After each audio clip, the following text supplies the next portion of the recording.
Well, hello, everybody. Welcome to the show. Mike and Garrett are here. We could be joined by Henson in a little bit. I haven't heard from him, but he works too, so not uncommon. But if he jumps in, Garrett, you'll let him in, For sure. and we'll be good. It'll be our last live show this week. We'll do a member show tomorrow for Thursday. I encourage people that want that fourth show a week to sign up. I've been making it available to all members, no matter what tier. I'm forever grateful to whatever Yeah. tier of support people sign up for, but I've been making that. That's the directive given to AA Ron when he posts the show is Yeah. make it available to everybody. Let me know if there's any issues too with video, audio, whether that's listeners or you, Garrett, whatever. Yeah. Video and audio. I know the audio goes out automatically, through the RSS feed to people, which is nice. But just count on that being there. If you're a member, patreon.com/TDC Podcast. You can become a member. We've been doing that fourth show, and we're really not afraid to say anything there. It's always in the back of your minds when you're saying stuff like, boy, I don't need to get a strike for this. I hear Patreon are kind of dicks too, but They can be. Yeah, But I think we're under the radar enough. we've heard that. So right before we started, by the way, again, that's patreon.com/TDC Podcast, and become a member today. Garrett, just before we started, mentioned that he got his in the mail voting card. So you're good to go. You can just vote from home. Well, obviously, I didn't even have to request one. They just sent me one today. Really? So Yeah. that's yeah. Well, this is it's good timing. I finally heard back from Craig Ardula. He and I were in contact. I don't know, week and a half ago about him coming on the show. Gross. And he had said, that he was willing to do that, which is great. Some of you may know him if you follow Jimmy Dore. He's filled in for Jimmy Dore. He's been a regular guest there. And I was intrigued by him because he's an expert in elections globally and knows firsthand the complications, the troubles. And I really believe that no matter what happens this November, there's going to be issues. There's going to be problems. And to what extent and what level there is trouble, I know there are dangers, and I can't speak eloquently enough to it right now as to what those dangers are in just mailing out ballots to someone like you, Garrett. No offense to you, but just in general. And people say, plenty of people that don't want to believe anything. Nothing's wrong. And a lot of people have this very simple thought that what's the problem? I don't want to wait in one of those lines. I don't want to, I'm busy. I can do it from home. Hey, I wish I could do it from my phone, and it's like, I bet you do. I'm just as lazy as all of you are. I get it. I get that's why what they're banking on and why they've gotten away with so much bullshit recently. Right. And I think Craig, you can follow him on Twitter at YoPasta, by the way, at YoPasta. Maybe I'll have to ask him what his pasta background is, but there's a lot of dangers to that people aren't really aware of, don't want to know much about, and want to believe that things are just on the up and up. But what we've learned is that there are examples around the world of why they've stopped just mailing ballots out to citizens, because it's wrought with fraud. Now, if you had a proper mainstream media, instead of going, no, these are freest and fairest elections ever. If any aspect of that was believable, you believed in the reporting, you believed that people weren't putting hands on the scale, which, polls show that it's one of the most distrusted things we have in our lives, your government and your media. Those are reflected in poll after poll after poll, and they're getting worse every year. So when they tell you something staunchly, when they're adamant about something that you need to feel this way about a certain person, that should be a tip off to you that maybe you shouldn't. Maybe you need to do a little digging in that. And if they tell you that what we heard before, it's an insult that these are the freest and fairest elections, and you hear stupid people or ill-informed people parrot dumb shit like that. And so I think someone like Craig will be really good. He apologized. He actually was willing to go today to come on right now with us. And I said, you know what, dude, I'd like to do some homework for his sake, really. Because I feel like if I drop the ball, if we drop the ball on our end, it doesn't do him the proper justice. So I want to be prepared. And anytime someone's nice enough to come on this show or generous enough, I do my due diligence. I do my background. I do that research so that they're given a fair shake to share the information that is in their wheelhouse. It's only right, you know? You got some homework this weekend? Yeah, I've got a lot of homework, and I've got a lot of shit to try to pay attention to, or at least be able to ask proper questions. I'm not taking a side on this. You know, this is something that classic liberals, for instance, they seem to think right now that their team's in power and, hey, we're going to win forever. And maybe they will. Maybe that's the point. Yeah. But historically, they were screaming the loudest about some of these indiscrepancies and whatnot. That seems to have all gone by the wayside because Orange Man bad. And, don't look over here, just focus on this hand, not this hand. So we've seen too many shenanigans going on. And I know for a fact what the mainstream media will do to cover that up. And so I think voices like that are important. And while we don't have the biggest platform in the world, we have some platform. And the more people are willing to discuss that stuff, I think it's important. I really do. I believe that. And so hopefully you guys can get more informed as Garrett and I get informed at the same time and kind of know what we're talking about and that sort of thing. So look forward to that next Tuesday. Top of the show is the time we've scheduled. And, thank you he doesn't have to do that. Yeah. And I'm excited to have him on it. And like I said, I really do think it's important stuff, especially in this crazy world we're living in right now where, Gavin Newsom signed a law yesterday, three of them, that makes it illegal now to create fake images and videos, parody, essentially, in political ads in California, which is just, look, there's a problem.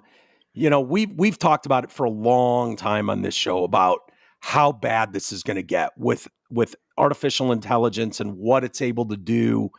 I would warn people that, when people freak out about stuff and the natural inclination is to go, big daddy, big brother, help us from ourselves, help us be able to figure out what's right. And it leads to stuff like the Patriot Act, right? That's where you get where it's like, oh shit, these people, these terrorists, we need to do everything we can to stop terror. Well, how's the Patriot Act worked out? Yep. That's led to mass NSA, the usual 3-letter agencies with unlimited spy techniques and around the world and in your fucking world. The scale of it is immeasurable. And the ability to weaponize that, your privacy goes out the fucking window. And they know that, which is why they write it the way they write it. No one reads it and it becomes law. We brag about it. Look at all this power we've given them. And, it never leads to a good place. It just doesn't. And so if you think this is like, you got to think less childlike in how you respond to these things, in my opinion, than anything. And so when they go, oh yeah, we just want to cut down on disinformation. Well, by whose definition? Whose standard are you going with? Gavin, you greasy-haired fucking car salesman, politician that's done everything he can to destroy California. It's unbelievable when it's like, and I'll admit you have to do some research on some of this stuff now. You can't just fall in line, but there's a reason these people want you to quiet down. They want Alex Jones to shut the fuck up. It's easier to convince the masses of their message of if you don't have some pest in the way tripping you up and calling you out for your shit, for calling you on lies, calling you on that kind of stuff. And, we're seeing it in real time. We talked about it yesterday, how these people have had absolute control of the narrative, absolute control of the message. And the minions just fucking deal with it. And, you hope to fool them into believing that you're always the virtuous one and looking out for people's best interests. They've proven they don't do that. In fact, they don't even appear to fake it that they give a shit about you anymore.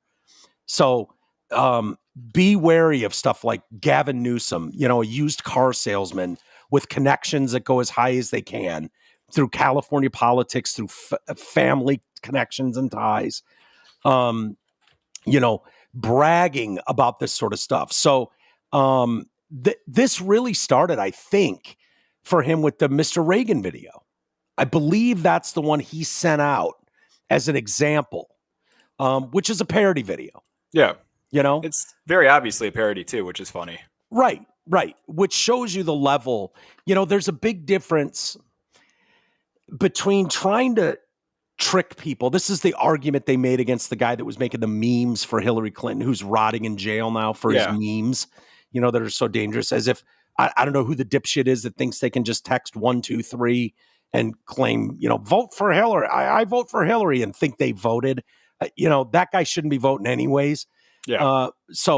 But they can use that as a weapon to take someone, because there were plenty of people that would do the same thing, or vote for Trump or whoever it was at the time is who they went after. But there were countless examples of people doing the exact same fucking thing in meme form, that were pro Hillary ones, and crazy. It's weird how they didn't target those individuals and their memes.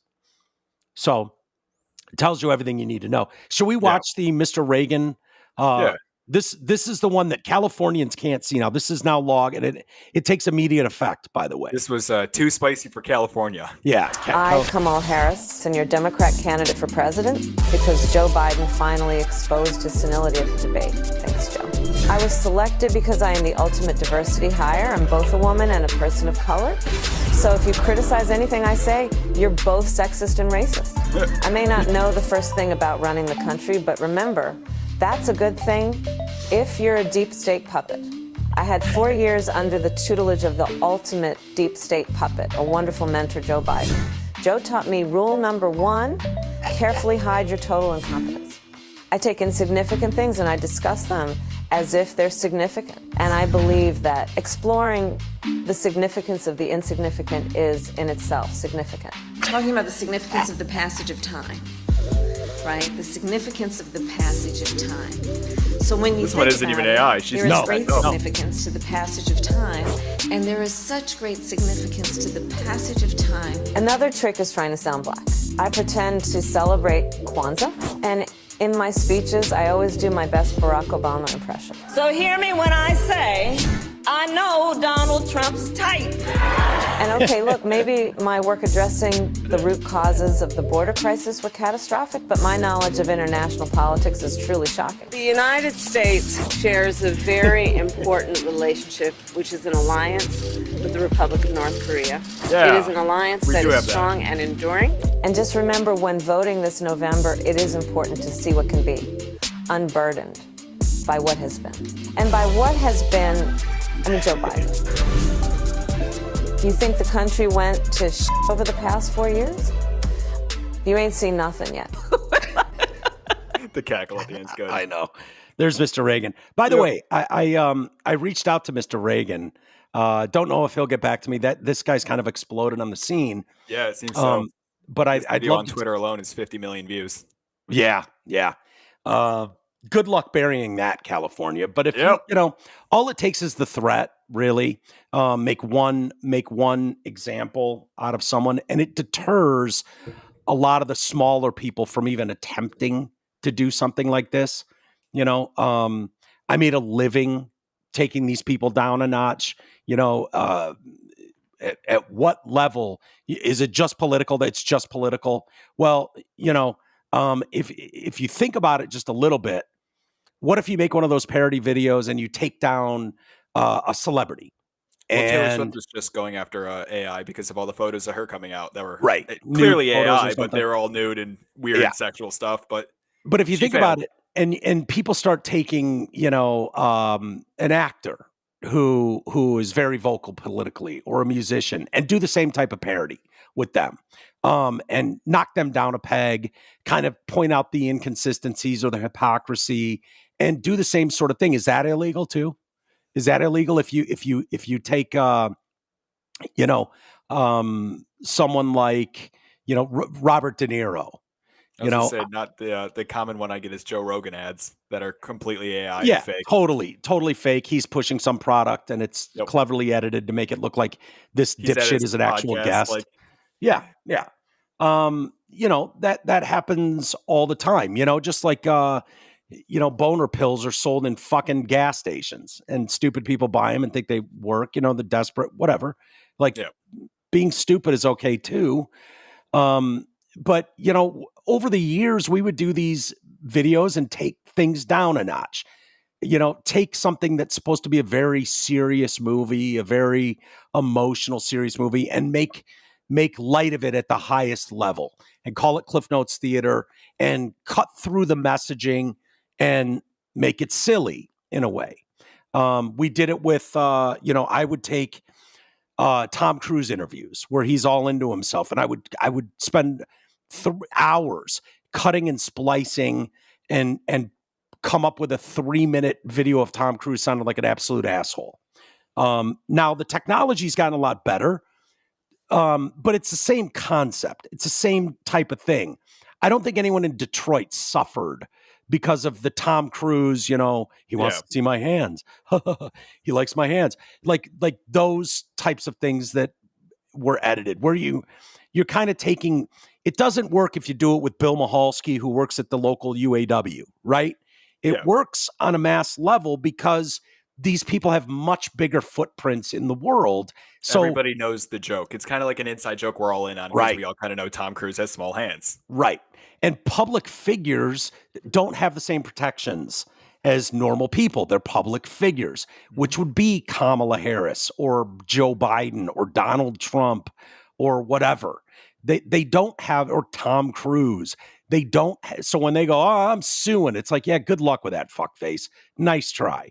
You want all the good without the negative side that comes with it? No, you don't get that. Yeah.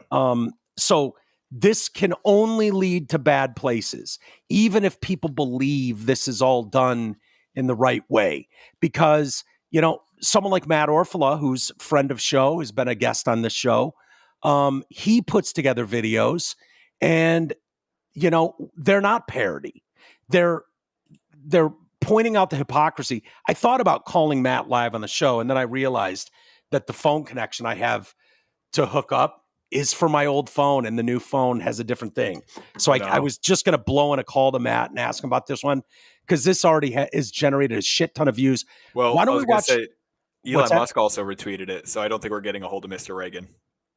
Oh, yeah. Musk is already on it. So that's how it started. Musk tweeted weeks ago that original video, which Gavin Newsom was using as like an example of a deep fake, video that could harm the election process. And thank God Gavin Newsom's on it to keep us all safe, at least in California. Make sure they can't even see what maybe some arguments against them would be, because layered in that piece are a lot of examples of what Kamala really thinks and believes. So that's kind of the point, is the mainstream media is not doing their job. So some of us are going to fucking do our job and take that down a notch. Matt Orfala has done great work. We interviewed him, had him on the show when Kenosha. He did the documentary on Kenosha. And this is a 10-minute video. It's worth your time. It's called Fiery Joe Biden or something like that. How fiery Joe is. Why don't we watch the first minute and a half? This just came out yesterday. Watch the first minute and a half. We'll go to the end, because I thought the end was really good in this as well. But just how scary these people are. And maybe we'll get Matt on and talk to him about this sort of stuff at a later date. Biden's fiery State of the Union address. I'm here tonight to show what I believe is the way forward.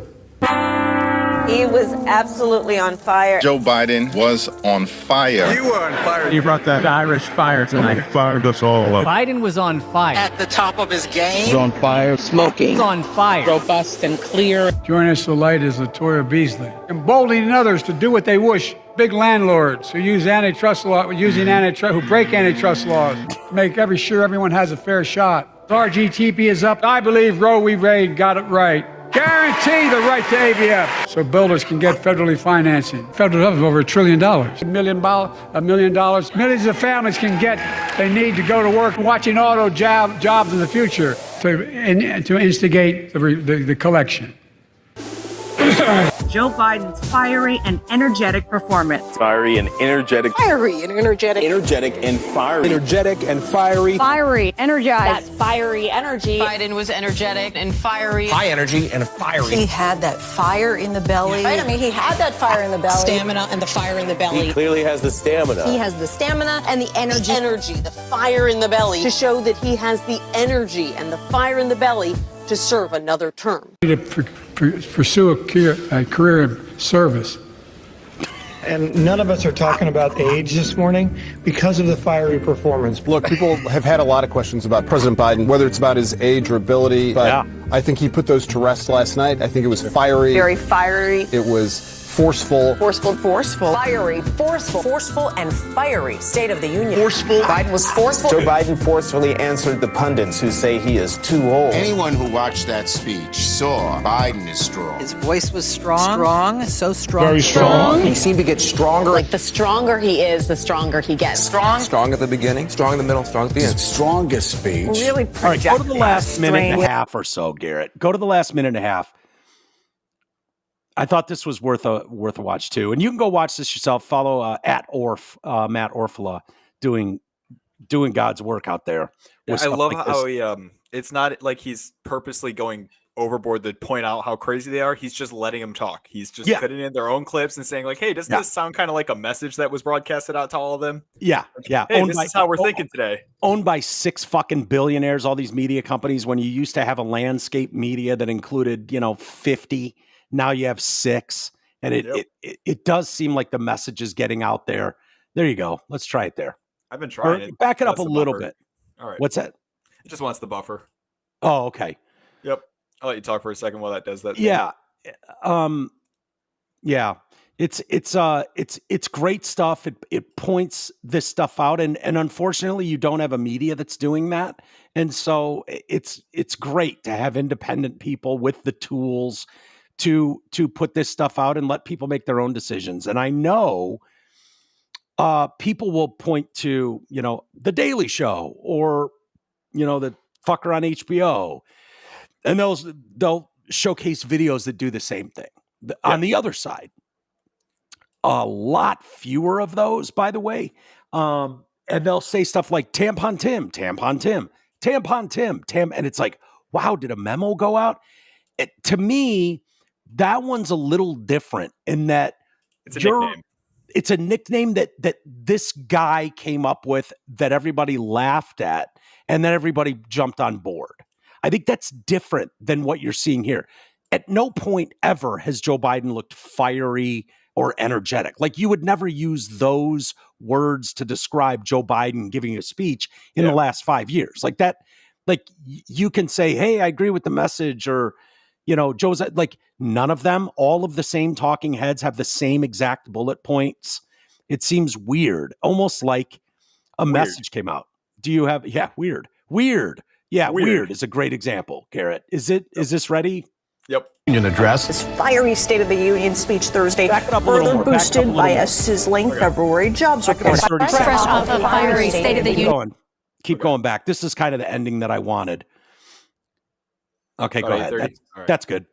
Fresh off that fiery address. Fresh off his fiery State of the Union address. Fresh off last night's fiery State of the Union address. Fresh off that fiery State of the Union address. Fresh off the fiery campaign-style address. Fresh off of his fiery State of the Union address. President Biden is Fresh off the fiery State of the Union address. President Biden is fresh off of a fiery State of the Union address. The president fresh off that fiery State of the Union address. His fiery State of the Union speech Thursday, further boosted by a sizzling February jobs report. His fiery State of the Union speech further boosted by a sizzling February jobs report. His fiery State of the Union speech Thursday to boost by a sizzling February jobs report. further boosted by a sizzling February jobs report Friday. fresh off his fiery State of the Union address. Following his fiery State of the Union address. His fiery State of the Union message. Fiery State of the Union address. His fiery State of the Union address.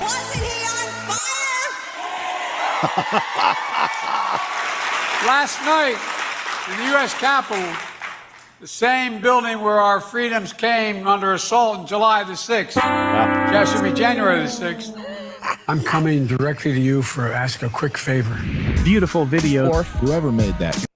Yeah, just brilliant. I thought that ending was important because coming off the fiery State of the Union address and on the heels of the, however they said it, sizzling jobs report, February jobs, where like syncing all of these talking heads to say the same thing. I don't know what that is. That's so different to me than Tampon Tim.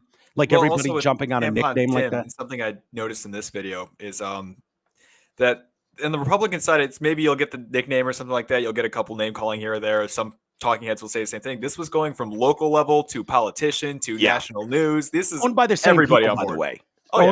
Owned by the same people. Don't think for a second that they don't own the landscape, and that includes newspapers, radio stations, local TV affiliates. And that's why it's scarier to me. It's terrifying. I think this is the problem too. Elon Musk, they're going after Elon Musk pretty hard. He recently endorsed Trump's presidential bid, has become more personally invested in politics, even agreeing to lead a government efficiency commission if Trump wins re-election. So if he endorsed Kamala Harris, I don't believe for a second any of this would be happening. Any of it. You wouldn't, if he was retweeting videos, just trashing Trump and stuff, there would be none of this. And, when you talk about listening to these people, someone like Gavin Newsom, who is like putting into law and all these clapping seals, cheer it along, this authoritarian regime telling you what's safe for you to listen to and not listen to. California has decided it's not safe for you to listen to those videos we just played you. At all. And if you think about it, like when the White House came out and told everybody that those videos of Joe Biden were, every video of him looking like a demented puppet was a cheap fake or a deep fake video. And everyone went, oh yeah, cheap fake videos. Yep. Those would be illegal. And that message would be allowed to get out there that, there was some shenanigans over here.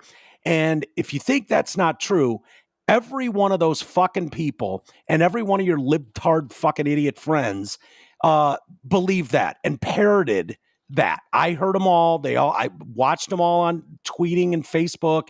I've had conversations with them talking about how it's unfair what they're doing to Joe Biden. Joe Biden's killing it. Joe Biden's strong. They were absolutely on board. Like there was nothing wrong with Joe Biden.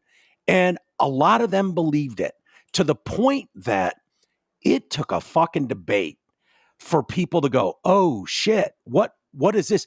The fact that you were surprised by his performance in the debate tells you everything you need to know. That should tell you immediately that you were bamboozled, that you fell for it, that you were the sheep. You were the mark. You were the mark. You were the useful fucking idiot they talk about. Yep. If you were one of those people, that a week later would be calling for him to be fired when you couldn't fool the American public anymore, when you couldn't just lie to them with impunity, that's what you saw there.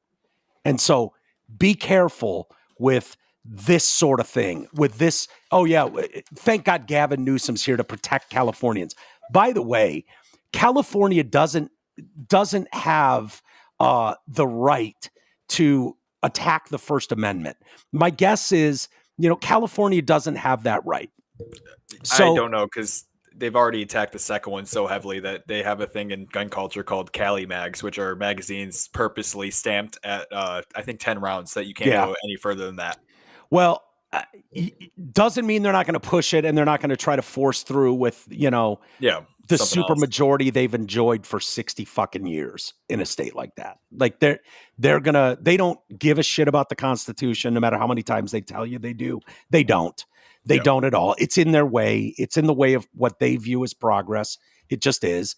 And so, they're going to try to cut corners and do all that. Lawsuits will come from this. People will sue. I think it's as silly as putting a PMRC sticker on a fucking album. And it just makes people go, what? You don't want me to hear this? Well, then I'm definitely going to hear it. Like, that's the attitude we should have now. Yeah, you should. And I think that's human nature. You want to see the thing that was banned. You want to watch the video that they wouldn't air, too hot for TV. Like that's a promotional tool that backfires. It never works the way they think it's going to work. Yeah. You can't suppress people's voice and expect that everybody's just going to go, okay. No, it more times than not backfires on these people. So the Streisand effect.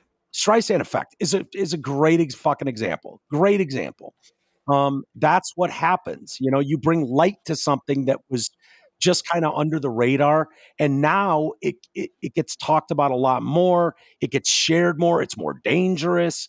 Oh, this movie was banned in 13 countries. Shit like that makes people want to see it more. Yep. What was too sensitive for the viewers over here? We've laughed at countries around the world historically that do that. Now we're going to be one of those ones that does it. Yeah. Really? To me, it was always a challenge at a point where it became like, oh, so you think I can't handle this? Watch me. Yeah. Yeah. When I hear like this video is too gruesome, you can't see this. I'm like, now I have to. I want to know if I can stomach it. Like, obviously it's too bad. So yeah.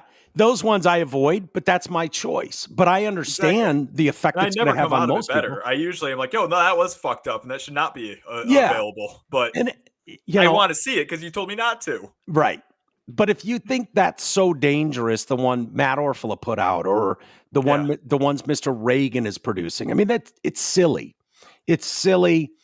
And if you're running a strong candidate, if you're running something that you can just be honest with the people about because you believe in their vision and their ability to sell themselves, you don't need to do any of these parlor tricks to try to fake the electorate out.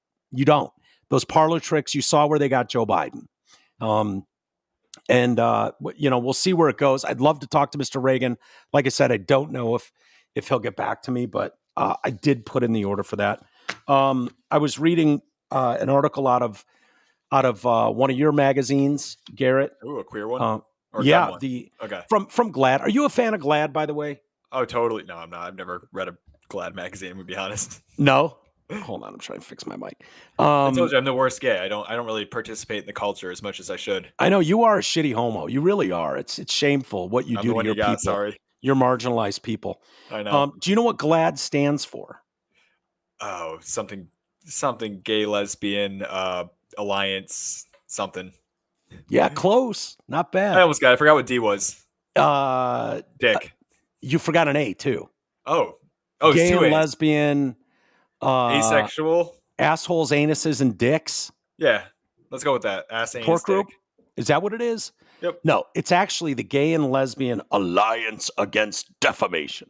That's what it is. Defamation. I know because I was in the GLAAD Don't forget that group D at school. I'm shocked of all people you would forget that D. Did you do that, Garrett? What's the matter with you? They've come out and claimed that there's been a decrease. There's been a decrease this year in LGBT alphabet mafia representation in films, down from a high the previous year. I think people are getting sick of it. I know they are. Yeah. According to the group's 2024 Studio Responsibility Index, the study, which tracks the quantity, quality, and diversity of LGBTQ characters in movies, found that of these 256 films in 2023, 70 contained alphabet characters. The report bemoaned that this was down from 100 just a year ago. We had 100. If you were smart in a studio, you should just say that at least one character in every movie was gay, but we were trying to make it a normal thing to see if you would catch it. And obviously you didn't. Dude, it's one of my talking points. Honestly, it really is. It's like, well, that you're discounting the Garretts of the world that just look like normal dudes walking around. There were probably a bunch of us in those movies. It is Hollywood. Yeah, probably the majority of them. That you don't. It doesn't matter. I don't need a queen dancing, tiptoeing across the screen and almost in caricature form, proving that gay people exist. We all know that. No one has a problem with them. They get along just fine in society. I'll even put it out there. I feel like Deadpool Wolverine is probably the gayest movie I've seen in a very long time, and they would not consider that a gay movie. Which one? Deadpool Wolverine. Yeah. No, I would consider that one of the gayest movies I've seen in a while. And funny as shit. The way they did it was hilarious. I loved it. Loved every minute of it. Never got old to me. I thought it was great. So they looked at movies from the 10 major studios. Netflix, Disney, A24. What is A24 famous for? Do you know? They do stuff like they did Get Out. A lot of those artsy sort of films that are super popular right now. I think I've seen that logo, A24. Yeah. Do they focus on a specific genre? Are they like? No, they used to do horror, and I think horror. Pretty much everything. That's what I was thinking was horror. They pick up like smaller producers and stuff like that, and get these weird artsy films, major budgets. You've got Amazon Studios, Warner Brothers, Discover, Apple TV, Lionsgate, NBC Universal, Paramount, Sony. Those are the ones GLAAD noted for their research here, their study. GLAAD's Studio Responsibility Index finds decline in overall representation, but more lead roles and racial diversity.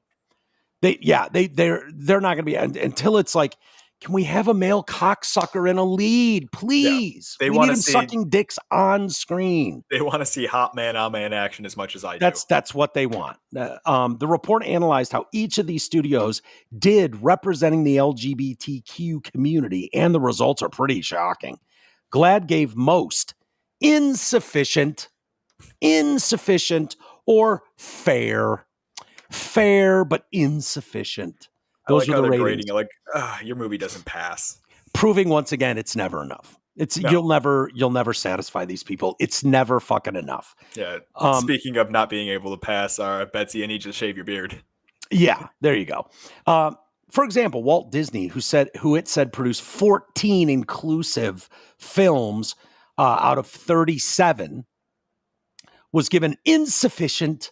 Not enough. We didn't even see one bulbous cockhead being licked by a man at all in these Disney movies. Outrageous.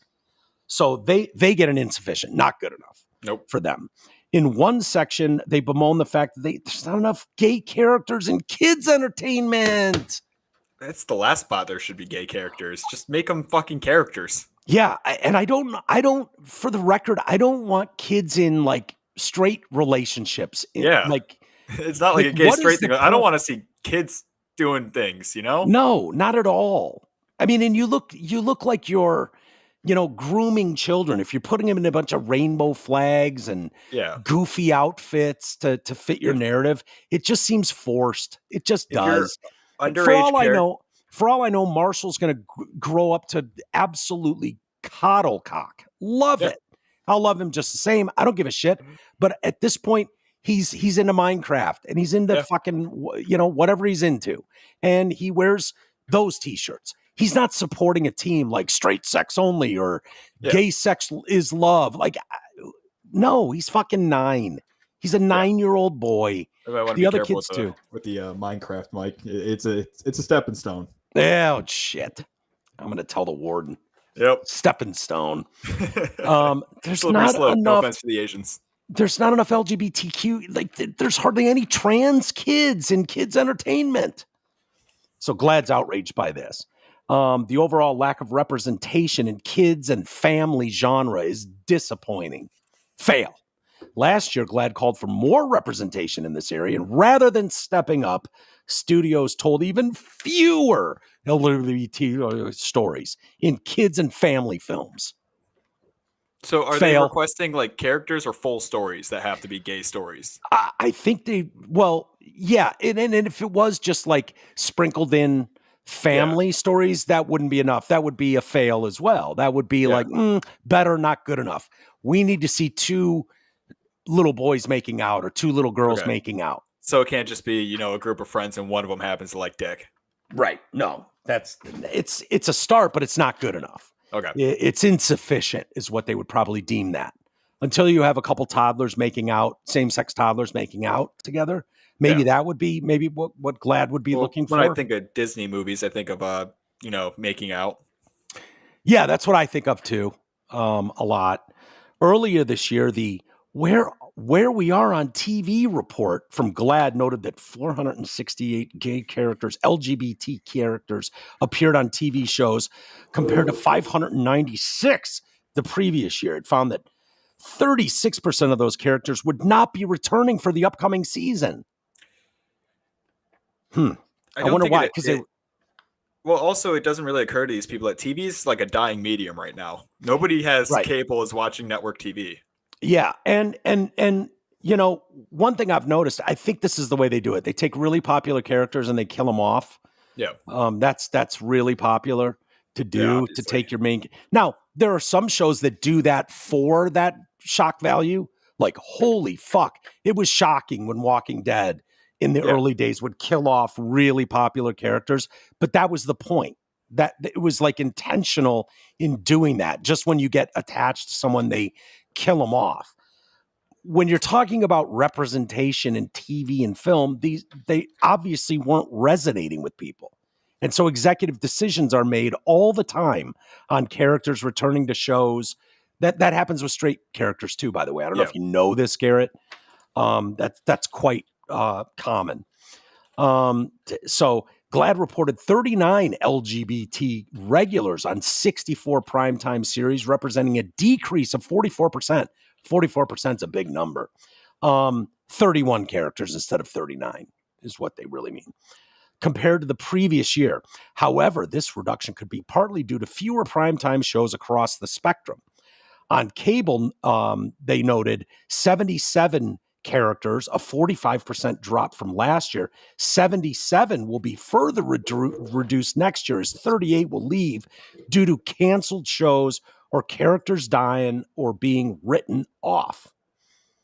And again, to our point, how many of those characters were gay and you didn't know, because not everybody who's gay traipses around the world bragging that that's their only identity. Exactly.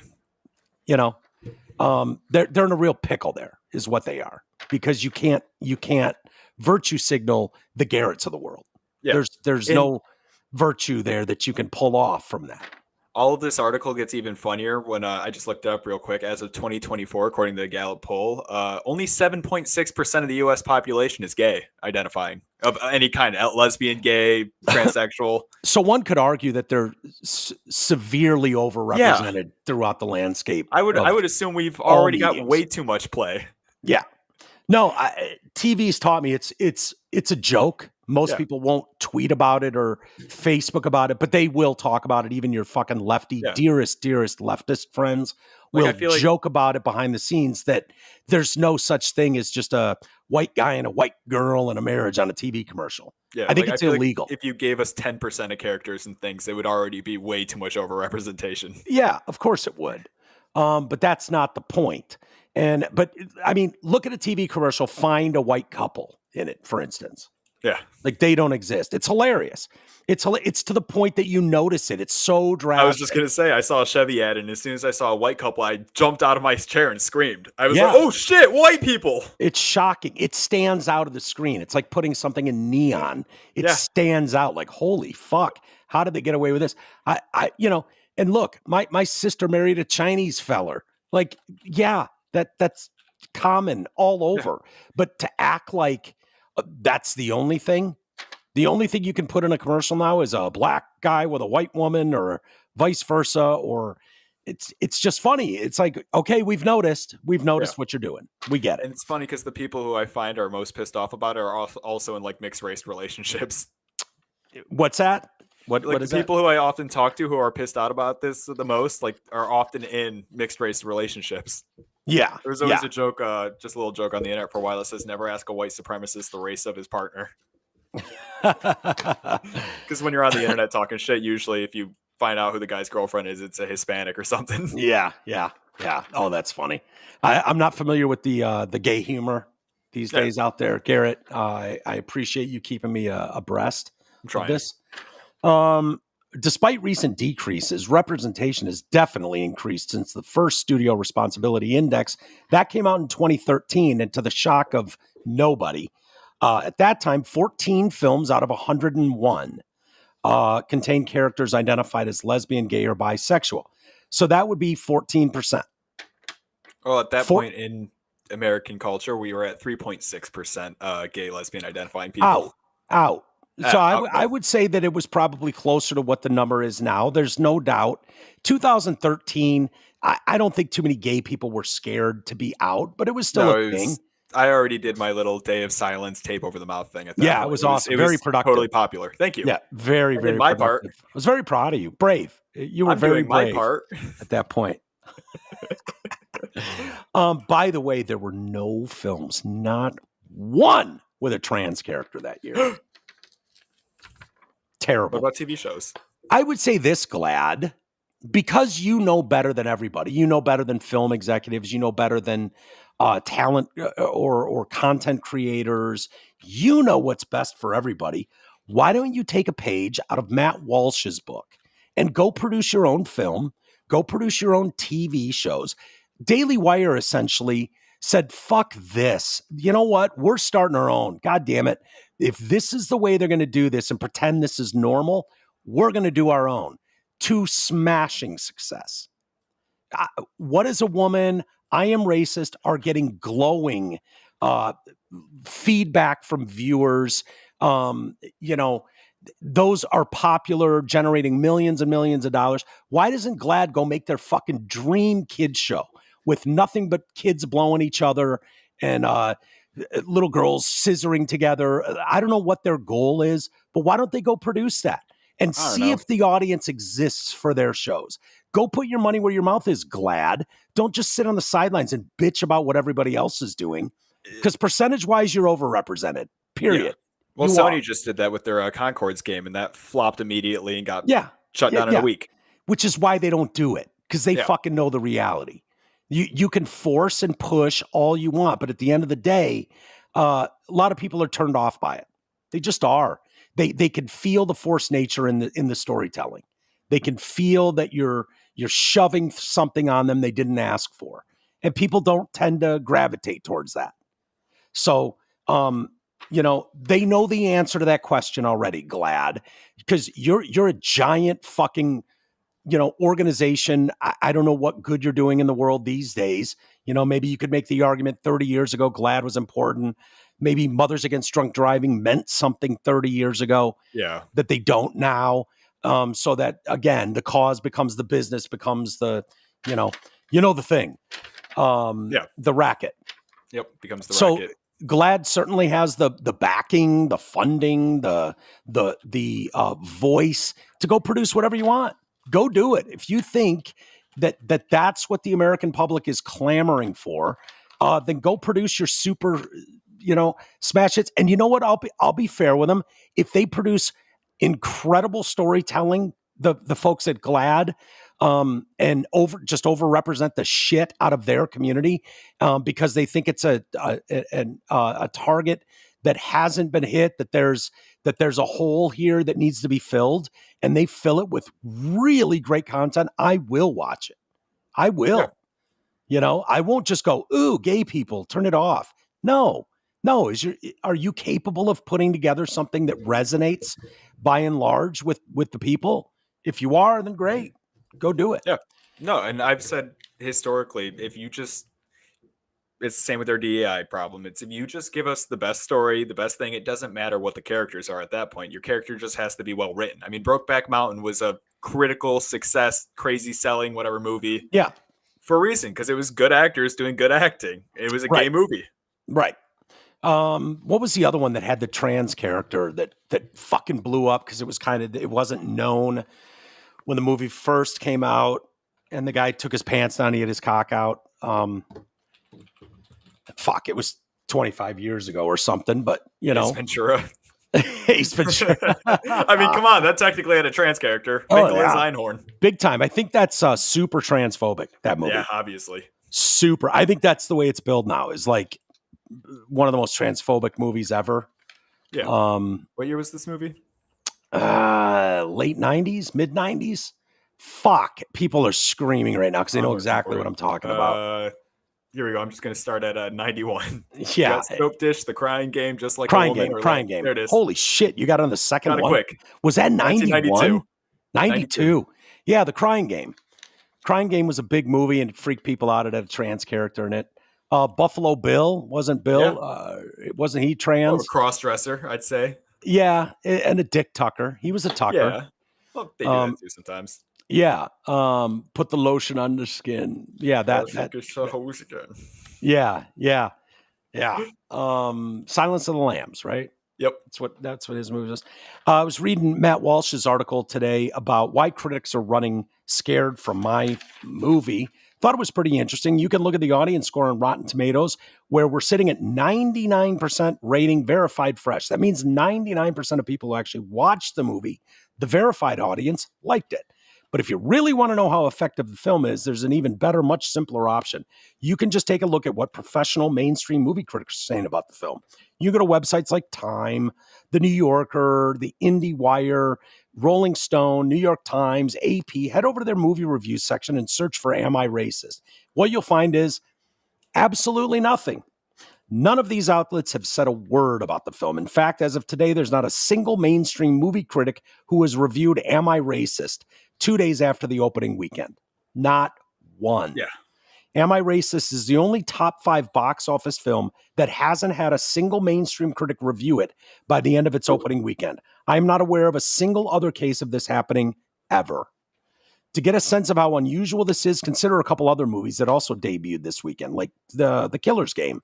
For example, it was playing in 1,000 more theaters than our film, also grossed $2.6 million against a budget of $30 million. For comparison, Am I Racist grossed more than $4.5 million against a budget of $3 million. So our movie performed a lot better, despite having a smaller budget and appearing in fewer theaters. We also had a much higher audience score, and yet The Killer's Game has an official critic score on Rotten Tomatoes coming in around 38%. There are more than 30 critic reviews for this film.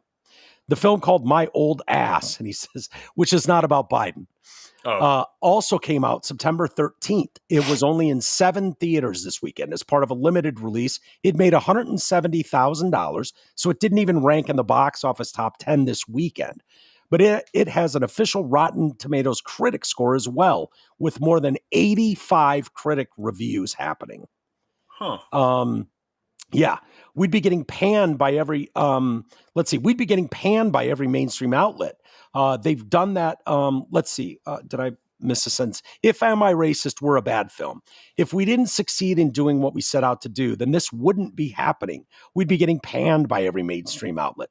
They've done that to a lot of other media created people outside of the Hollywood bubble.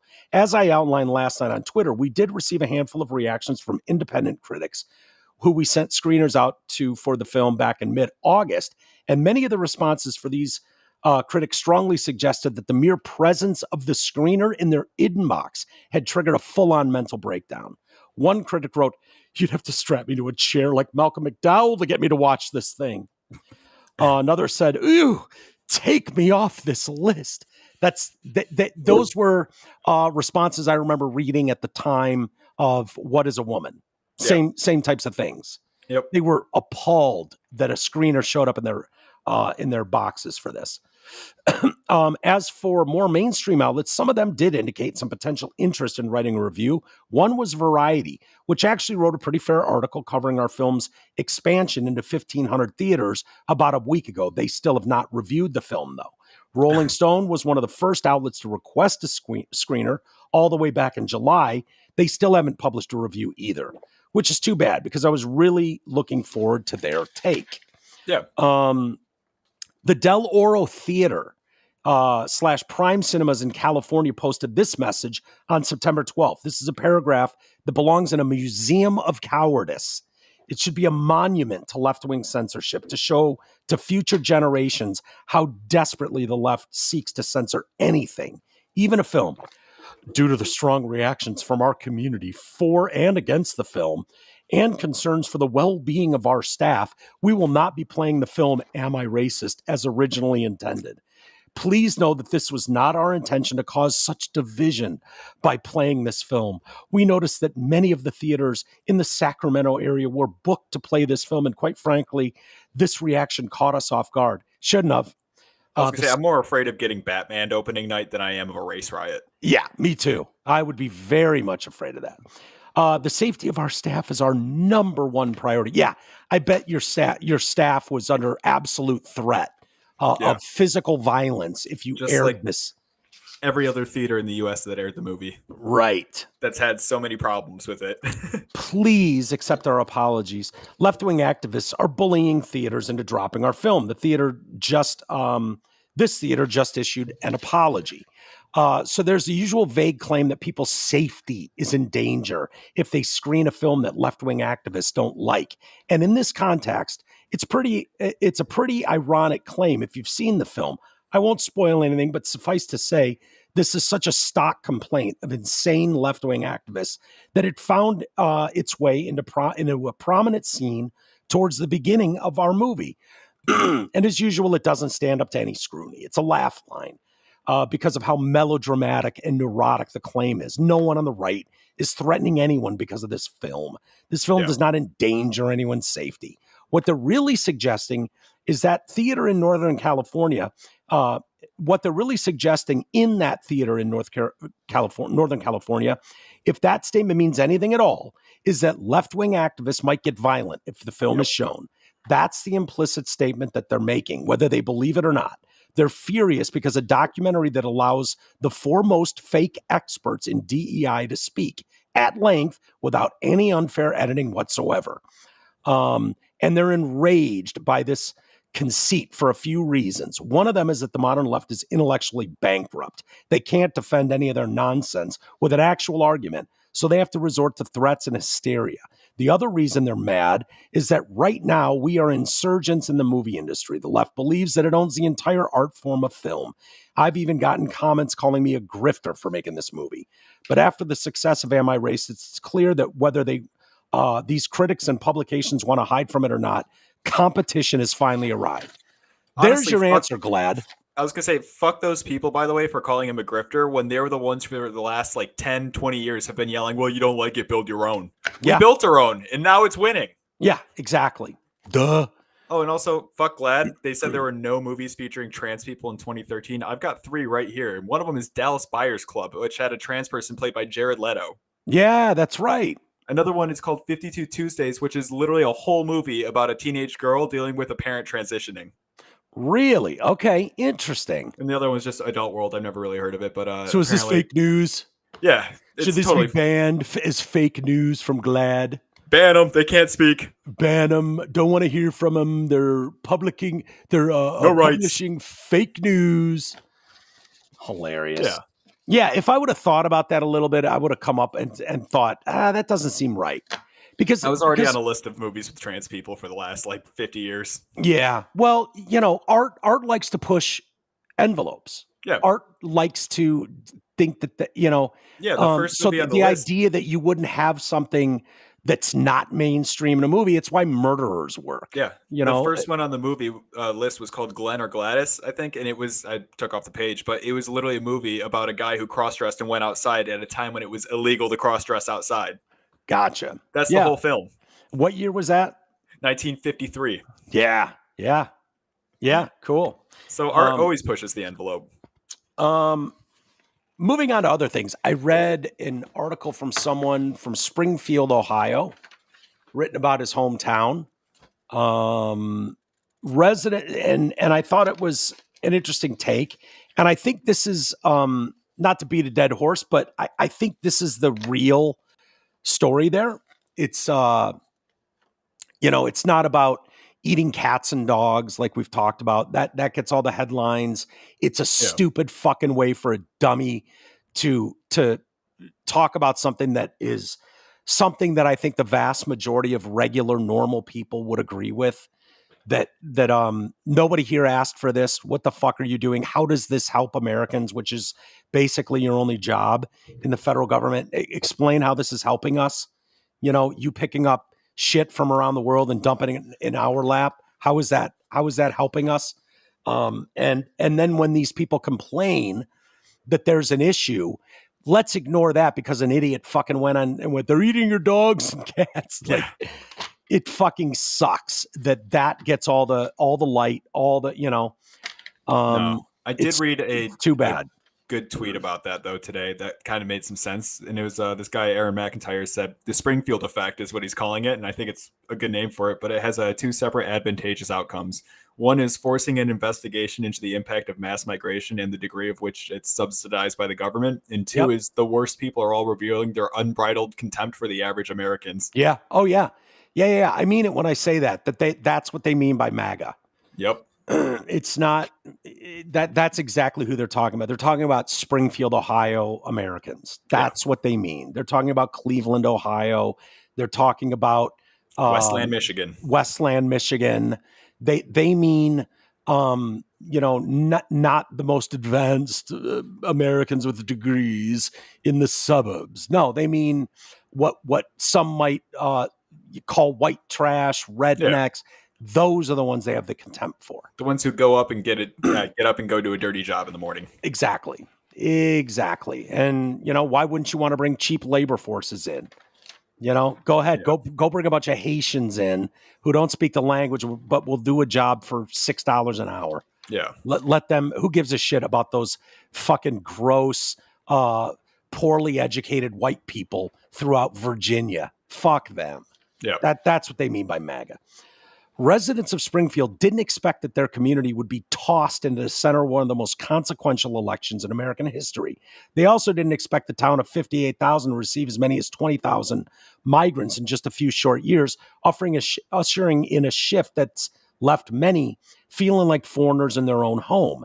The surge came during the Biden-Harris administration when more than 300,000 Haitians who crossed the border illegally into the United States were offered temporary protected status. That's what they're going to point to and go, these aren't illegal migrants.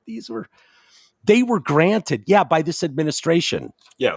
Like they crashed your border and then you gave them this status because you've turned Haiti into a failed state. Haiti's, the poorest country in the Western Hemisphere. Your government did that to Haiti. And now this is what it looks like in the end. So Haiti is currently run by 12 gangs, I want to say. And it's literally barbecue's one of them. Barbecue's my favorite. It's just a power grab. All these people do all day is kill the other guy for territory and resources. That's all life is in Haiti right now. And the American government has been stealing their resources for over 100 years. Like this goes way back to fucking stealing gold and shit from their gold reserve in the 1910s. I mean, technically the French got there first. Okay. Give us some credit. So they were offered temporary protected status, allowing them to live and work in the United States without becoming citizens.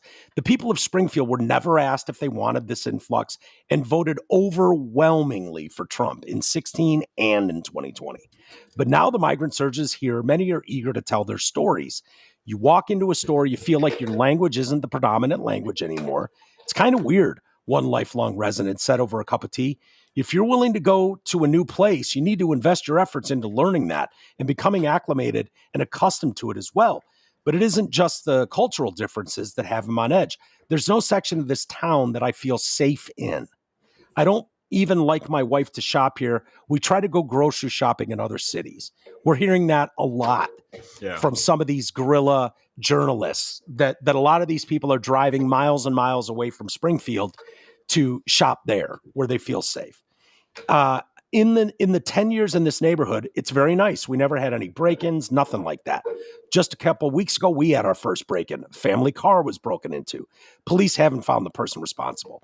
They say our police force is staffed. It's not. They're tied up on traffic calls. They're trying to translate people that don't speak English.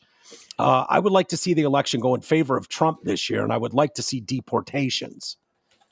The resident explained that stores in the area have started locking up goods, even children's toys, since the migrants arrived. You see this stuff, and it's just like, what has my town become? It was just a good place to raise your family. I kind of want out.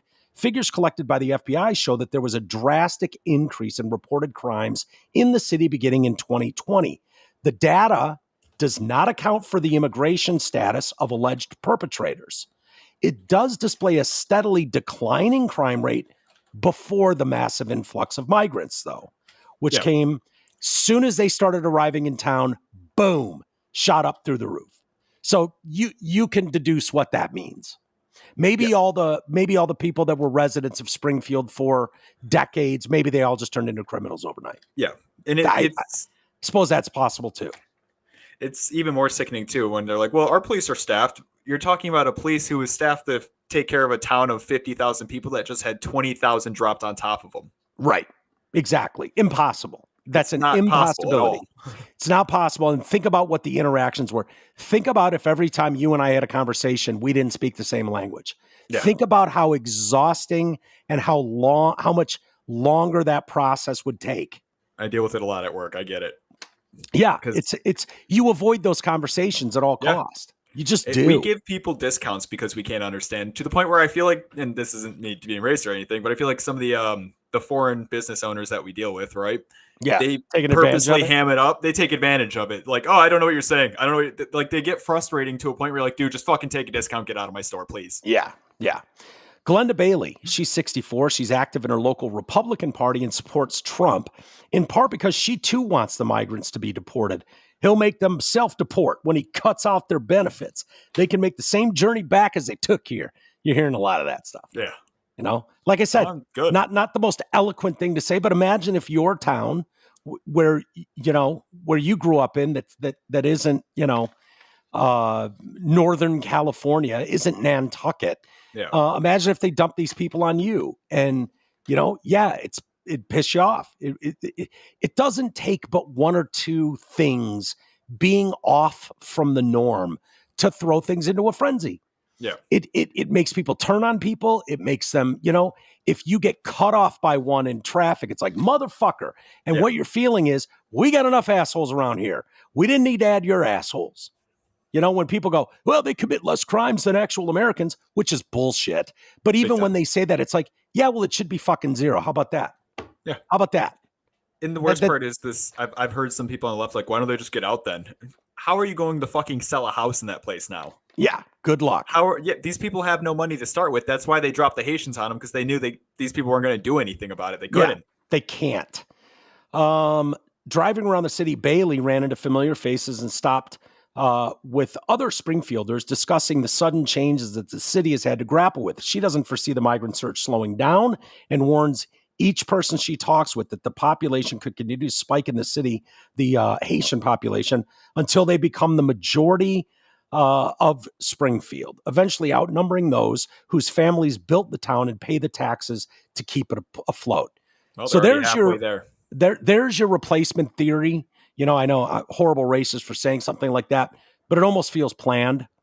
That's the fucking point, and that's the argument with the replacement theory. Yeah. And some of the lefties I've talked to laugh at that, like, soon you're going to be outnumbered. Soon you're going to be outnumbered, and you won't fucking matter. They've said that to me. I've heard people say that to me braggingly. So that's replacement theory in its truest form.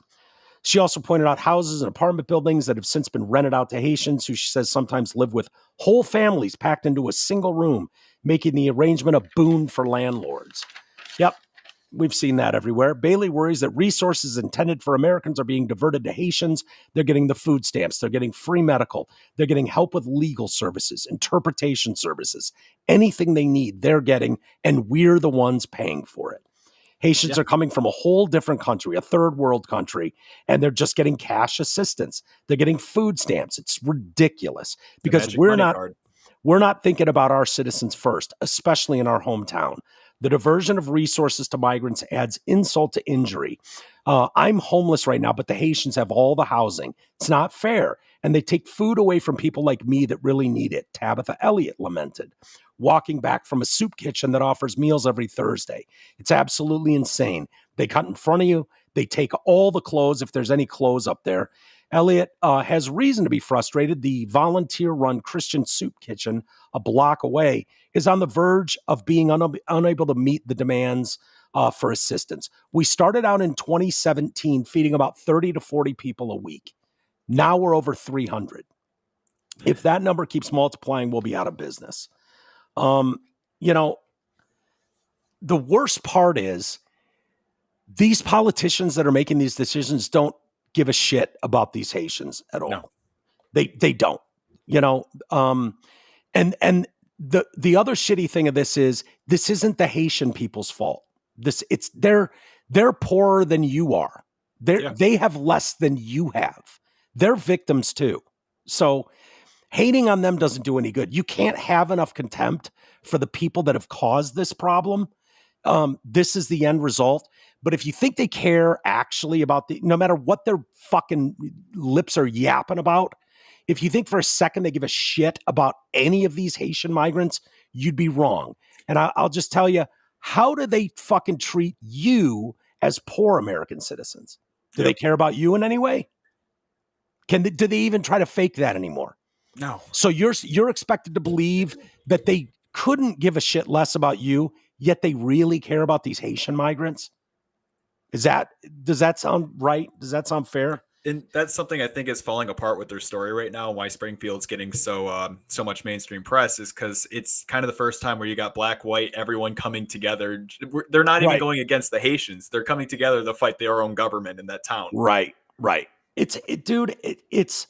They're screaming. Okay, so when you make the subject about they're eating the cats, whether that happened, didn't happen is fucking irrelevant. The reality is what these lifelong residents are saying about this, about the situation there. It makes perfect sense.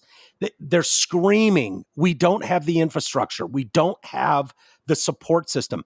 This is no different than when they bust 50 people to Martha's Vineyard. And Martha's Vineyard loved to be an idyllic little fucking beach American town for the wealthy. Big difference. And they love to have no human is illegal signs all over their little fucking towns. And so they went, oh, okay, cool. Here you go. Here's 50. Yeah. Within 24 hours, they were gone. They were patted on the head. They were handed a turkey sandwich. All the people got to virtue signal how much you're loved. But not here, dirty brown people. Fuck off, dirty brown people. It shows you the resources and the influence that these people have, right? In Martha's Vineyard. Yeah. And in places like that. They can virtue signal only when 50 of them, not 20,000, when 50 of them were dropped off in their beach. Here's the thing too. One thing that the Springfield, Ohio residents don't have and will probably never have that the people of Martha's Vineyard do have is acres and acres and acres of land. Each. I was going to say property. They have big, big swaths of property. What did Obama have on Martha's Vineyard? 40 acres. Yep. Like, you could at least take a shot at making something like that work, setting up some sort of tent city on acres and acres of land. But no, it was like, I'm sorry, dirty brown people, you're so loved here, but we just don't have the infrastructure. And people listened to those people. They were gone in, I believe, 21 hours. Gone, never to return. They were not given the option of just mingling about the streets, getting fucking licenses with no idea how to drive a car through Martha's Vineyard. How do you think Martha's Vineyard residents would have taken it if a dirty brown migrant would have been driving around having no idea what he's doing and slammed into a bus and killed a fucking Martha's Vineyard child? How do you think they'd react to that? No, the fact is you dump them on a community that has almost no voice, almost no resources, and no way of getting a message out, and no way of getting help. Scream from the fucking rooftops as they may. No one cares. Because why? They're the definition of MAGA. They're the problem. Yeah. That's what you're seeing there. It's gross. It's fucking fake. It's fake love and support. And I don't know what their end game is, but this is tragic what's happening here. And it's doubly tragic that it gets quoted as they're eating your pets, because it discounts the actual message, the actual reality that these people are living. And the fact that your media won't fucking touch it at all because it's bad for their political candidate is gross. Yep. And it's unfair to the Haitian migrants. It's not their fault. Yeah, it's not their fault. The treatment that they should be getting as, refugees of a war-torn nation. Yeah, that you caused, by the way. Yeah. Your government caused the unrest in so many of these places. You don't have to look at Libya. The most successful, thriving state in Africa is an absolute fucking abortion shit show now. It's a failed state because of American intervention. Haiti's the same way. You shred their resources, leave them a failed state with zero government, and then bring them here. It's not their fault. It's not their fault. I don't blame the Haitian migrants at all. It's not their fault, but it's not Springfield, Ohioans' fucking problem either. It's really unfair. And if you think that's the only community, you're wrong. And if you think these people care, you're doubly wrong. It's just gross. Hopefully we get back to some semblance of sanity. But I don't see how it turns out well in any way. We'll see. Doug Jackoff beat off closer. Emhoff. There you go. He's the founding member of the Babysitters Club. Yeah, he's the first gentle lady, right? Okay. That's something like that. He wants to be the first gentle lady. He's the second gentle lady now. Yeah. But I think his goal is first gentle lady. His ex-wife is coming to Kamala Harris's defense after another Republican attack emerged last night, slamming the VP for never bearing any biological children.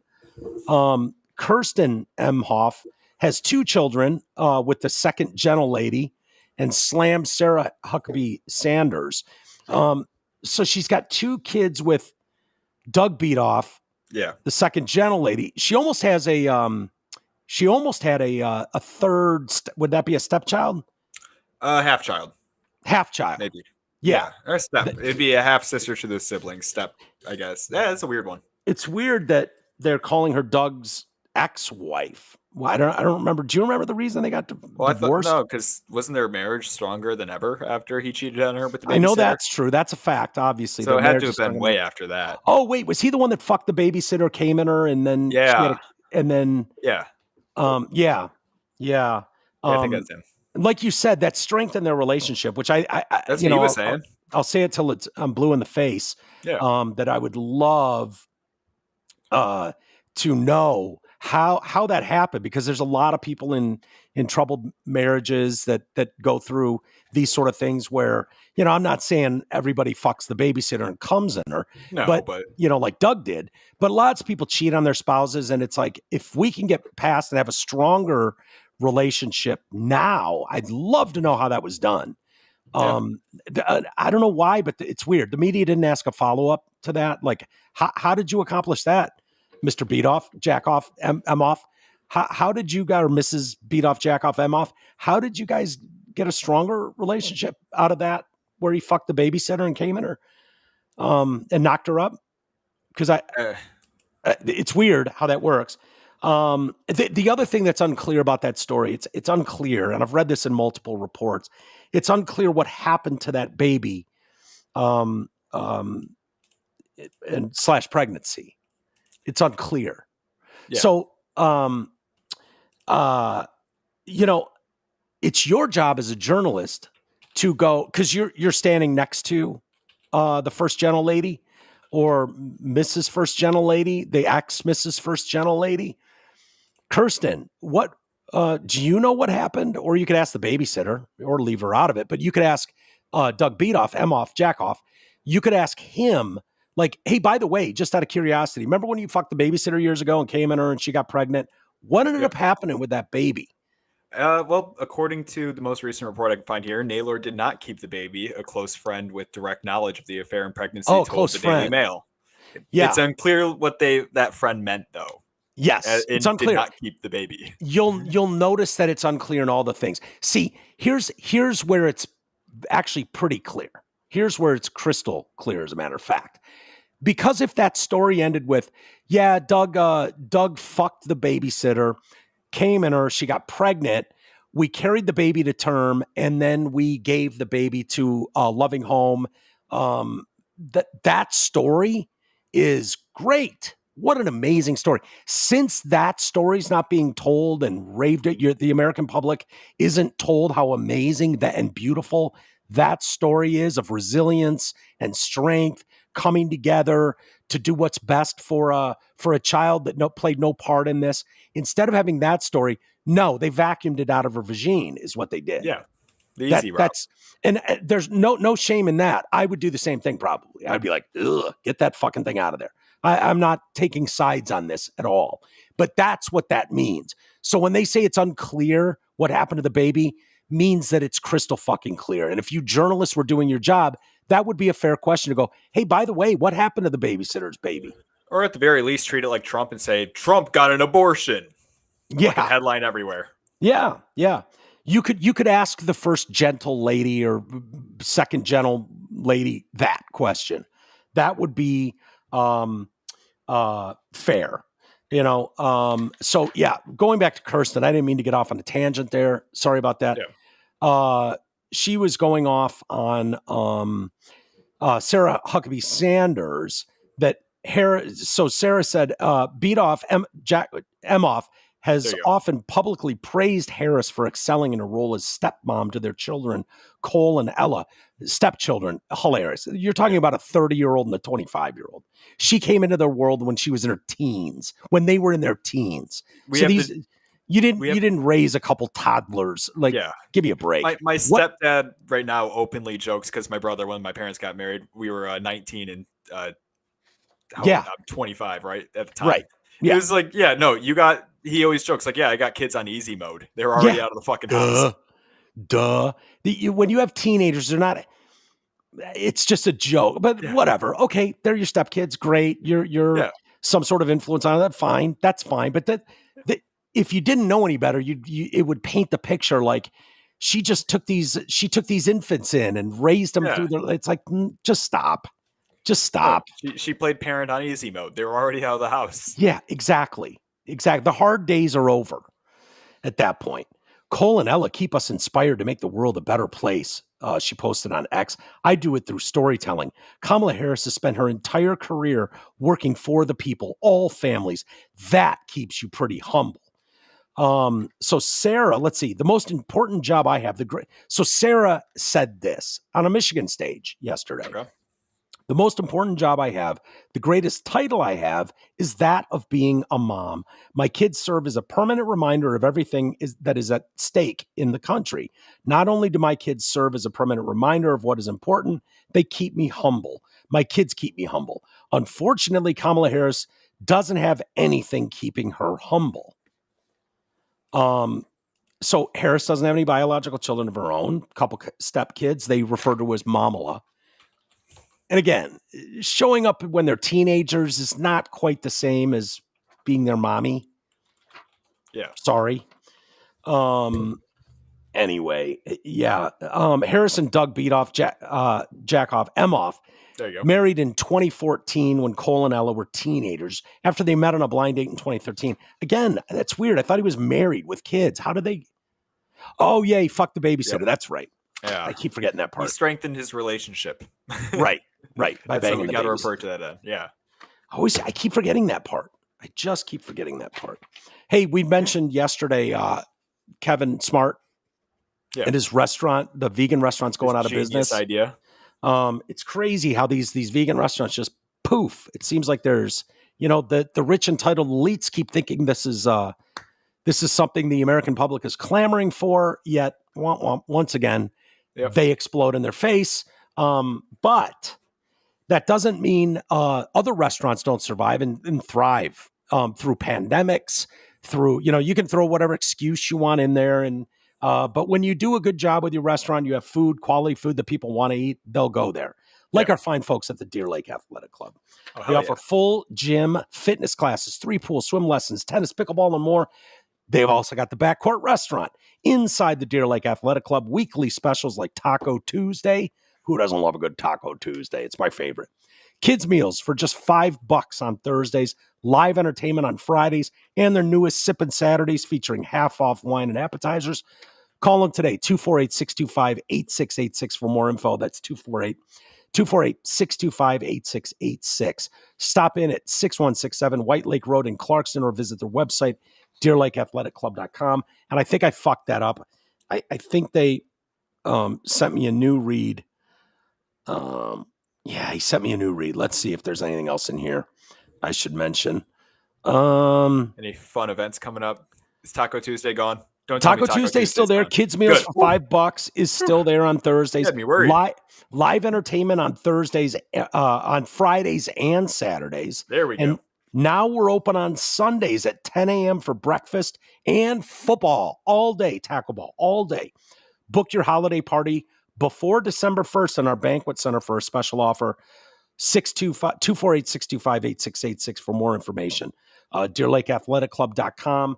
Thank them for supporting the show. Also, I should, Nick is working overtime to help me out. Nick Matthews. This part of the show brought to you by your insurance expert. Are you paying too much for health insurance? Are you uninsured? Health insurance can be confusing.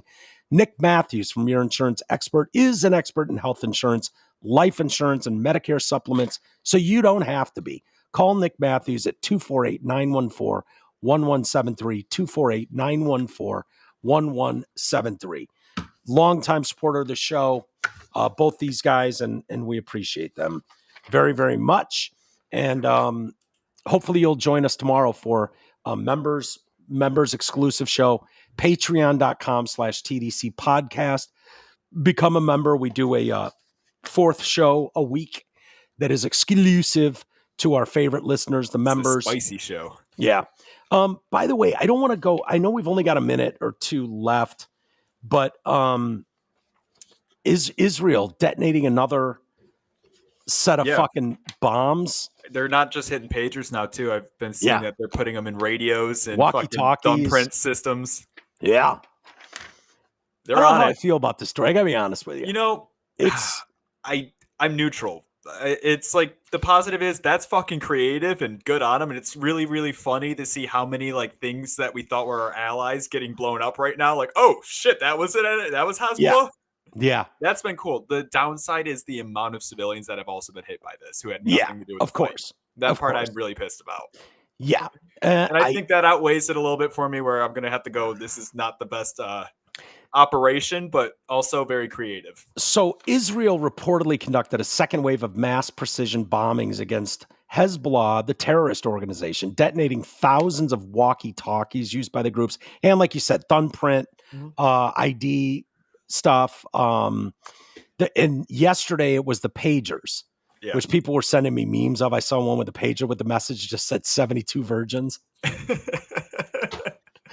Which is fucking funny. I don't care. Akbar bitch. Israel blew up thousands of personal radios, which were used by the members in Lebanon in a second wave of its intelligence operation, which started on Tuesday with the explosions of Hezbollah pager devices per sources with knowledge. Apparently, this was meant. Israel thought there was going to be a war with Hezbollah, and so they had this as their plan. Well, apparently word got out to a couple people in Hezbollah that, oh shit, there's an element in these devices. They'd already gone to pagers knowing that the wireless cell phones, their communications were being listened to. Kind of like if you're an American citizen and they can listen to all your conversations and texts and everything. Yeah. They knew that was going on. So they ditched the cell phones for this old school technology of pagers. Well, they all got shipped their new fucking batch of pagers and whatnot. And a couple people in Hezbollah caught wind of what was going on. Israel knew that and went, we can't wait for the war. We got to fucking detonate them now. Boom. and you just saw ball bags explode all over these places. I just in my other mind here, let me play this for you real quick. Quick video. Somebody just said the next Hezbollah parade is going to be a little awkward. This AI video was just making me laugh. They banned in California, by the way.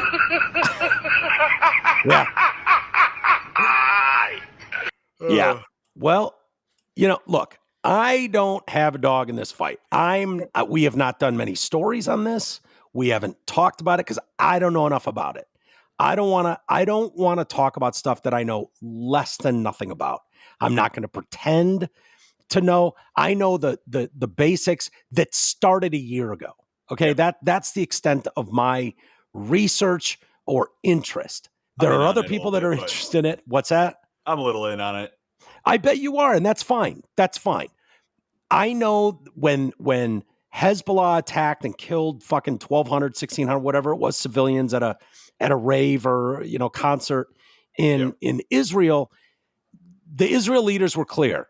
We are going to fucking seek these assholes out of every rat hole they're in, and we're going to fucking kill every one of them. These people, these terrorists must be exterminated, every last one of them. Yeah. And at that point, I checked out. I'm like, yeah, okay, yeah. I know how Americans would want to respond. I know how Americans would want to respond if someone did that. Now, what led up to that and all that stuff goes back hundreds of years. And But I was going to say, I know how Americans would respond because when we got attacked by Syrians, we went out and just invaded multiple Middle East countries and leveled them. Right. Exactly. The personal Syria, radios for some reason. that were booby-trapped in advance by Israeli intelligence service and then delivered to Hezbollah were part of the militia's emergency communication system, which is supposed to be used during this war with Israel. Thousands were injured. The first wave of the strikes injured approximately 4,000 people, hundreds in critical condition, at least a dozen were killed. This one, I don't know. They ain't fucking around though, are they? No. I don't know where this goes, dude, but it's that's why I said it's a very, very creative tactic. I kind of applaud them because nobody's going to really want to fuck with somebody who's going to do something like that. Well, I look at it and I go, okay. Then you could do that to a car, an electric vehicle. Like you could put anything you wanted in those and do something like that on a mass level. Yeah, the Irish started that one long ago. Right, but the Irish would just be a car bomb that they put in one car. Yeah. This is proving you can do it across mass stuff. Yeah. Right? Like my cell phone, I don't, if that's able to be done, the fear is like, or you can have an opinion on it until someone does it to your shit. And there's that, but at the same time, it's like you say the Irish couldn't do it on a mass scale. What's to stop them from getting a hold of a shipment of cars to Ireland and just start loading them all up on their way out? Yeah. Because that's kind of what happened here. I suppose you could. It's always bothered me, the idea of the electric vehicle that's computer done. And As Dave Landau calls it a trans computer. It's a computer that thinks it's a car. Yeah, there you go.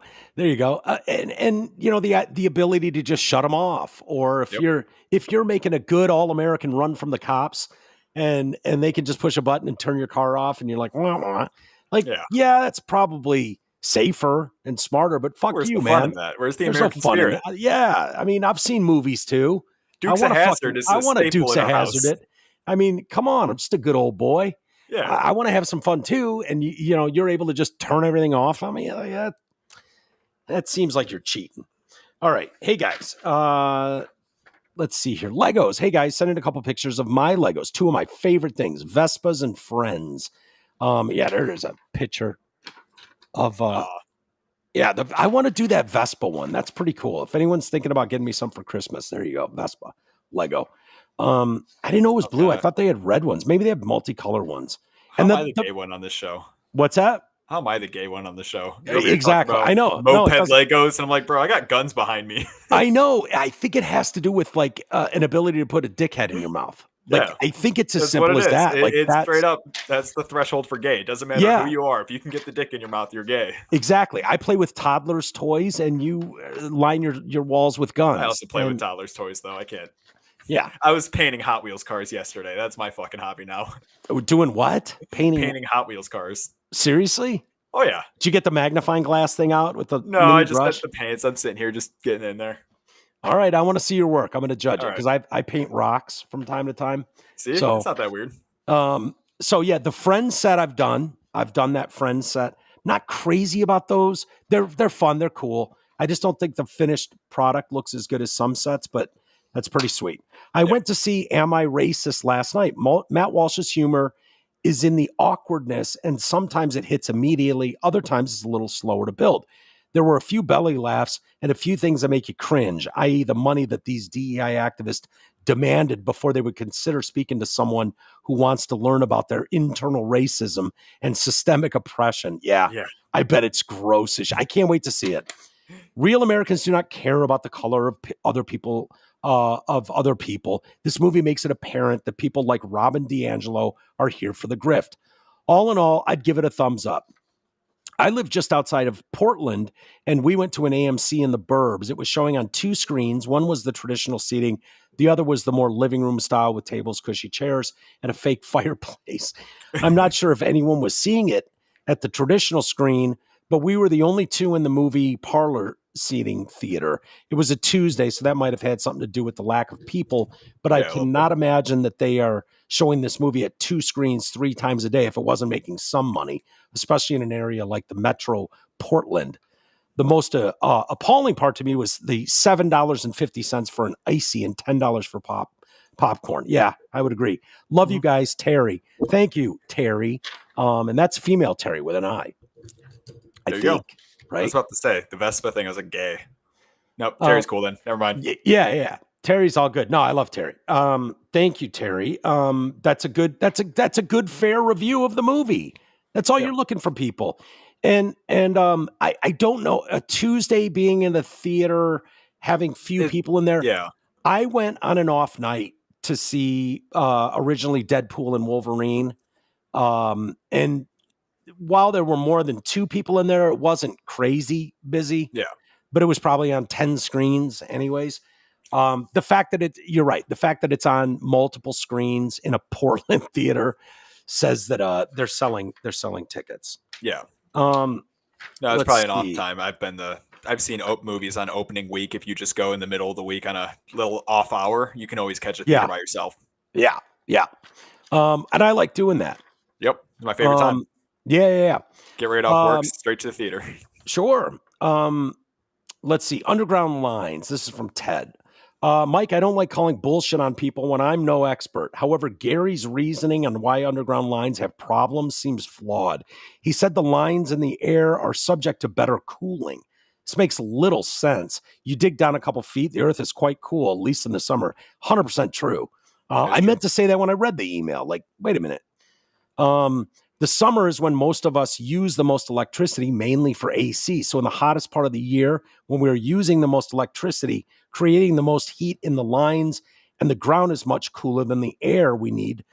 We need the cooling of the hot air to keep the lines cooler than the much colder ground. Yeah, I know that's a long, confusing sentence, but it's kind of the point. This makes no sense. Maybe Gary can elaborate on the thermodynamics and heat transfer of the situation. Sorry, getting nerdy. It's the engineer in me. That's Ted. Thanks, Ted. No, I like this.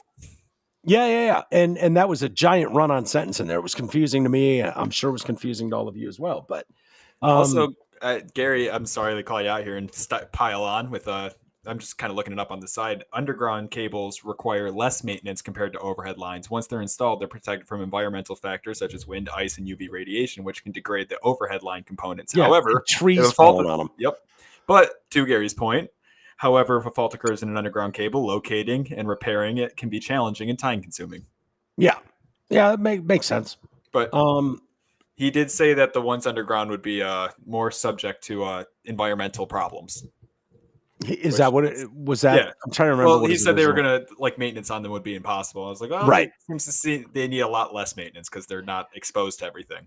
Yeah, and I don't know how you fix that. I mean, there's under house pipes that we're all aware of, and you can still do stuff a lot of about it. Cities, like major cities, also run wires through utility tunnels, which is something you can do. They're tunnels that you can actually walk through and do utility line work. Yeah, that's a good point. You could do that. That's not bad. I like that. Nope. Maybe Gary can respond to that too. Why don't you just run the fucking lines in the tunnels of all these? I will call up Elon Musk right now. He's got a boring company. My guess is if you had a new city being put up somewhere, you know, you're trying to open a new city, you know, and build it up. I play City Skylines all day. There you go. I think most people nowadays would bury him. Yeah. I think. I could be wrong on that. Yeah. That's just my idiot brain talking, but I would think it looks better. You know, when you drive around and you see towns where they are buried, it's much better looking. I imagine it'd be a lot less, you know, any dipshit driving around fucking running into a pole, you know, like those days would be gone. Trees falling, gone. The light posts are on those like weird bolts that break away. Yeah. The DTEs coming by every fucking summer and hacking your trees to death so their lines can go through it, making them look like shit everywhere those lines are. Like you wouldn't need to do any of that shit anymore. I don't know. Seems like a simple way to do it. Now it'd be very inefficient and costly to redo a, you know, metro area like Detroit now, but you know, I think what we're finding out is if you're going long distance overhead, if you're going for short distance, like in residential, anything kind of business areas, underground. Yeah. Yep. All right. Let's call it a day there, buddy. Cool. Thanks for being here. We'll do a member show tomorrow. Patreon.com/TDC podcast. Join the fun and have a great rest of the week, some of you. And